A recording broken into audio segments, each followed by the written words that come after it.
जी नीचे करो ना सब। देखिए,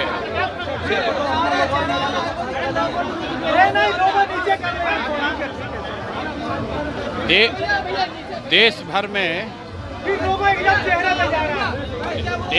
में जो युवा साथी जो कर रहे हैं उसका असर ये है कि पिछले 2-3 महीनों में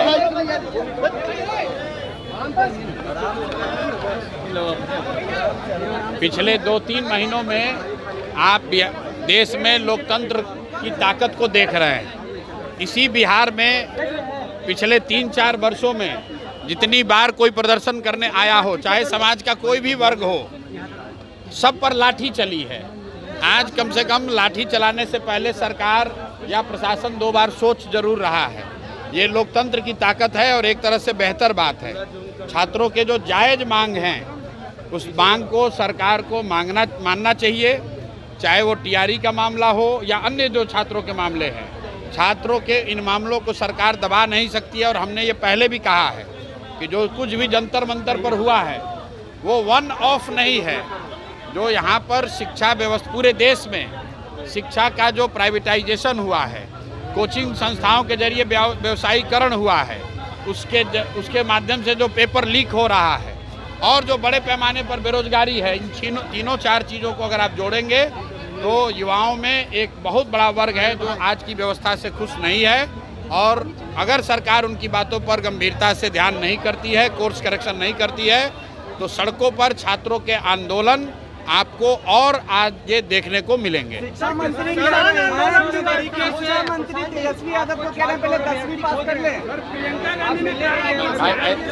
जो लोग मुझे खोज रहे हैं तो हम तो यहीं पटना में ही हैं, रोज यहीं पर घूम रहे हैं। सर, किसानों ने भी आज आंदोलन किया है, हम जमीन नहीं। किसानों का जो आंदोलन है, ये जो 11 सैटेलाइट सिटी बनाने की योजना की घोषणा सरकार ने की है, तुरंत फुरत में बिना कुछ समझे हुए बड़े उद्योगपति और बिल्डर्स को मदद करने के लिए बिहार के सामान्य परिवार के किसान, सामान्य मध्यम वर्गीय किसानों के ज़मीन को औने पौने दाम पर लेकर बड़े उद्योगपतियों को, बिल्डरों को देने की जो साजिश है और 1 साल उस ज़मीन पर कुछ काम नहीं होगा, कोई खरीद बिक्री नहीं कर सकता है, उसके खिलाफ समाज में व्यापक असंतोष है।